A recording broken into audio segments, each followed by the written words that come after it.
College से पढ़ाई पूरी की है और अब उसके लिए जगह जगह से रिश्ते आने लगे हैं। स्वाति से ज्यादा उसके रिश्तेदारों को उसकी शादी की चिंता है, इसीलिए जो भी स्वाति के घर आता वो किसी नए लड़के की खबर जरूर ले आता। अरे दीदी, ये फोटो देख के बताओ कैसा है। राहुल नाम है लड़के का, मेरी सहेली की बहन का बेटा है। अपनी स्वाति के साथ एकदम प्यारी जोड़ी लगेगी इसकी। जरा दिखाना, फोटो तो बढ़िया लग रहा है। कोई गलत आदत वादत तो नहीं है ना इसे? और कमाता कितना है? अरे कोई गलत आदत नहीं है दीदी, आप कहो तो एक मीटिंग करवा देती हूँ, फिर सब कुछ फाइनल कर लेना। हाँ, ये सही कह रही हो तुम। संडे को स्वाति के पापा भी घर पे ही रहेंगे। बुआ फिर वहां से चली जाती है और रात को स्वाति की माँ उससे कहती है, स्वाति बेटा, आज कमला बुआ ने एक लड़के की फोटो दिखाई है। संडे को वो लोग मिलने आ रहे हैं, तैयार हो ना तुम बेटा। अरे मम्मी, आप कहाँ कमला बुआ के चक्कर में आ जाती हो? अभी इतनी जल्दी कोई शादी वादी नहीं करनी है मुझे। अरे बेटा, अच्छा लड़का है, बुआ जानती है उसे अच्छे से। हाँ स्वाति बेटा, एक बार मिल तो लो, बाद में देखेंगे आगे क्या करना है। वैसे तो कमला रिश्ता लाई है तो मना करने का तो कोई सवाल ही नहीं उठता। संडे की सुबह होती है और कमला बुआ राहुल और उसके मम्मी पापा को लेकर स्वाति के घर आती है।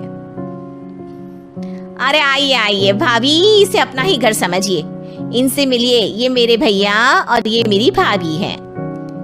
नमस्ते भाभी जी, ये है हमारा लड़का राहुल, सरकारी नौकरी की तैयारी कर रहा है ये। वैसे आपकी बेटी कहाँ है? अरे स्वाति बेटा, बाहर आ जाओ। वैसे कितनी पढ़ाई की है स्वाति ने? जी, पोस्ट ग्रेजुएट है हमारी बेटी साइंस में। ये सब तो ठीक है, पर घर संभालना जानती है या नहीं? हमें कौन सी इससे नौकरी करवानी है, नौकरी तो मेरा बेटा करेगा ही। पर मैंने इतनी पढ़ाई की है और आप चाहती हैं कि मैं घर पर ही बैठी रहूं? अरे स्वाति बेटा, ये बड़ों की बात में तुम कहाँ बोल पड़ी? हम सब देख लेंगे क्या करना है क्या नहीं। हम तो इसी बात में विश्वास करते हैं कि घर के लड़के घर में ही रहे तो ज्यादा अच्छा रहता है। वरना भाई साहब, आप तो आजकल के हाल जानते ही हैं, कितनी घटनाएं होने लगी हैं औरतों के खिलाफ। स्वाति बेटा, रसोई का काम तो पूरा जानती हो ना? शादी के बाद तुम्हें ही संभालना है वो सब। अरे बहुत अच्छा खाना बनाती है ये, आप सब लोग इसकी तारीफ करते नहीं थकेंगे। लो भाई, हो गई मीटिंग, अब शादी की तारीख फाइनल कर लेते हैं, क्यों भैया? भाई, हम तो पंडित जी से चर्चा करने के बाद ही तारीख फाइनल करेंगे। सालों से हम उनकी बातें मानते हुए आ रहे हैं। लड़के वाले और कमला बुआ की बातें सुनकर स्वाति एकदम नाराज हो जाती है और उसे लगने लगता है कि शादी के बाद उसे घर पर ही बैठना पड़ेगा। लेकिन घर वालों के आगे उसकी एक नहीं चलती और उसे शादी के लिए हाँ कहना पड़ता है। शादी का दिन आ जाता है और सब मंडप में जमा होते हैं। अब फेरों का समय हो गया है, अब कन्या अपने वर से 7 वचन मांगेगी। आप किसी धार्मिक आयोजन में जाए तो मुझे भी ले जाएंगे। आप मेरे माता पिता का भी बराबरी से सम्मान करेंगे, हमेशा मेरा साथ निभाएंगे। आपको दोनों परिवार की जिम्मेदारियां बखूबी निभानी होगी। हर जरूरी बात में मेरी भी राय लेंगे। आप सभी गलत आदतों से दूर रहेंगे। आप मेरे अलावा किसी और औरत से कोई गलत संबंध नहीं बांधेंगे। ये 7 वचन पूरे हुए, और क्या तुम्हें ये सारे वचन मंजूर है? जी हाँ पंडित जी, मैं सारे वचन अच्छी तरीके से निभाऊंगा। अरे वाह वाह, बढ़िया तरीके से सब काम संपन्न हो गया। तो इसी के साथ विवाह संपन्न हुआ और आज से ये दोनों पति पत्नी हुए। 1 मिनट पंडित जी, अभी एक वचन लेना बाकी है। अब कौन सा वचन है बेटा? मैं अब हमेशा के लिए किसी दूसरे घर में जाने वाली हूँ, तो पति के अलावा मैं अपने सास ससुर से भी एक वचन लेना चाहूंगी। अब कहो बेटी। मैं ये चाहती हूँ कि मुझ पर किसी बात की कोई पाबंदी नहीं लगाई जाएगी। मुझे सब कुछ करने की आजादी होगी और मैं भी विश्वास दिलाती हूँ कि मैं एक अच्छी बहू बन के दिखाऊंगी। स्वाति की बात सुनकर उसके सास ससुर एकदम चौंक जाते हैं और कुछ बोल नहीं पाते कि उतने में कमला बुआ बोल पड़ती है। अरे बेटा, ये भी कोई कहने की बात है? रानी बन के रहोगी तुम तो।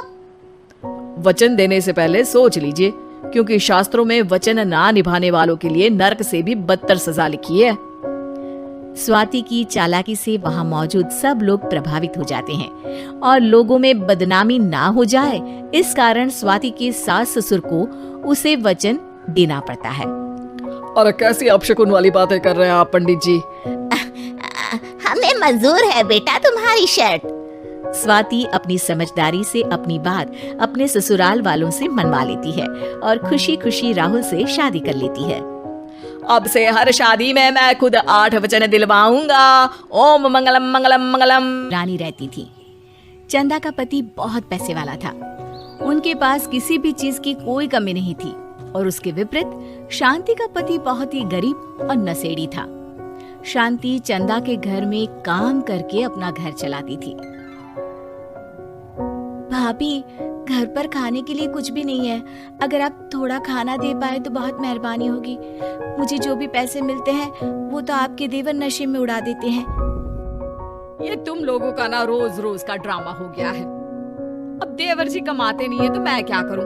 तुम्हारा पति तो तुम्हारी सारी कमाई दारू में उड़ा देता है। रहने दो भूखा उसे। अरे ऐसे मत बोलिए भाभी, आप तो जानती ही हैं कि वो मन के कितने साफ हैं, पर इस बेरोजगारी के कारण उन्हें दारू पीने की लत लग गई है। अरे अपना ये रोना गाना बाद में कर लेना, पहले काम निपटा ले घर का। मेरा और टाइम खराब ना कर। जा गेहूं पीस ले, फिर तुझे कपड़े भी धोने हैं। शांति रसोई घर में जाकर गेहूं पीसने लगती है। पीसते पीसते कुछ गेहूं वहां कपड़ों में गिर जाते हैं, जिसे देखकर उसके दिमाग में एक आइडिया आता है। क्यों ना ऐसे ही थोड़े गेहूं मैं अपने पल्लू में बांधकर घर ले जाऊं, फिर एक बर्तन में जमा कर लूंगी और उसे पीसकर रोटी बना लूंगी। कुछ दिन तो ऐसे ही चलता रहा, मगर फिर एक दिन चंदा ने शांति को ऐसा करते हुए देख लिया। अरे पहले तो मुझे लगा तुम लोग बस गरीब हो, पर तुम लोग तो चोर भी हो। चोरनी कहीं की। मुझे तो लगता था तू गेहूं पिसती है, पर तू तो अपने पल्लू में गेहूं छुपा कर ले जाती है। निकल मेरे घर से। मुझे माफ कर दो भाभी, हमारे पास खाने के लिए एक दाना तक नहीं था, इसलिए मुझे ये सब करना पड़ा। अरे तुम लोग मेरे रिश्तेदार हो, इसीलिए दया कर कर तुझे मैंने अपने घर पे काम पर रख लिया। पर तू और तेरा पति हमारे खानदान का नाम मिट्टी में मिलाने पर उतारू हो चुके हैं। आपको मुझे जितनी गालियां देनी है दीजिए, मारना है तो मार भी लीजिए भाभी, पर मुझे काम से मत निकालिए। परिवार की बात है, वरना कोई और ऐसा काम करता ना तो धक्के मार कर कब से घर का बाहर निकाल दिया होता। रोते रोते शांति अपने घर चली जाती है, जहाँ उसका नशेड़ी पति कहता है, अरे कहाँ रह गई थी कामचोर? इतनी देर क्यों कर दी? आज पैसे लाई कि आज भी खाली हाथ वापस आ गई है? अपने हाथ दिखा। जरूर पैसे छुपा लिए ताकि मैं दारू ना पी पाऊं। नहीं जी, मैं आपसे क्यों छुपाऊंगी?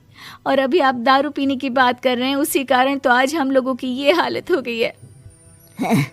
किसी काम की नहीं है तू, बिना मार खाए समझेगी नहीं। रख, अभी तेरे होश ठिकाने लगाता हूँ। रामलाल शांति को बहुत मारता है। शांति का मन दुखी हो जाता है और वो गांव के तालाब के पास के एक पेड़ के नीचे बैठकर फूट फूट कर रोने लगती है।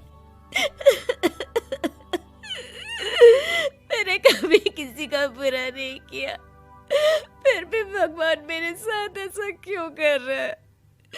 मैं तो रामलाल जी की फिक्र करती हूँ, फिर भी उन्होंने मुझे इतना मारा। तभी उसे एक आवाज सुनाई देती है, रोने की कोई जरूरत नहीं है बेटी, चिंता क्यों करती हो? ये आवाज कहाँ से आ रही है? शांति अपने आसपास देखती है, उसे कोई नहीं दिखता। वो ऊपर देखती है, जहाँ उसे एक छोटी सी परी दिखती है। आप कौन है? आप तो कोई परी लगती हैं। हाँ बेटी, मैं इसी पेड़ पर रहती हूँ। मैंने तुम्हारी सारी बात सुनी, अब तुम्हें फिक्र करने की कोई जरूरत नहीं। अपनी आंखें बंद करो। शांति आंखें बंद करती है और जादुई परी अपनी छड़ी घुमाती है। उसकी छड़ी घुमाते ही पेड़ के सारे पत्ते सुनहरे रंग के हो जाते हैं। परी उनमें से एक पत्ता तोड़ लेती है और फिर से अपनी छड़ी घुमाती है, जिसके कारण सारे पत्ते पहले की तरह साधारण से दिखने लगते हैं। आंखें खोलो बेटा। लो, इस पत्ते को ले जाकर अपने तकिए के नीचे रख देना। ये तो एक साधारण पत्ता है, इससे क्या होगा?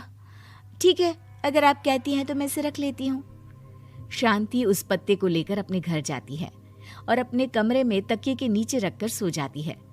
सपने में उसे वही पेड़ वाली जादुई परी दिखाई देती है। बोलो शांति, क्या चाहिए तुम्हें? मैं चाहती हूँ हम बहुत अमीर हो जाए और मेरे पति नशा करना छोड़ दें, उन्हें कोई काम भी मिल जाए। कल जब तुम सुबह नींद से जागोगी तुम्हारी इच्छा पूरी हो गई होगी।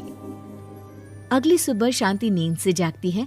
अपने आसपास का नजारा देखकर चौंक जाती है। उसके बिस्तर पर चारों तरफ सोने चांदी रखे हुए थे। हे भगवान, कहीं मैं सपना तो नहीं देख रही?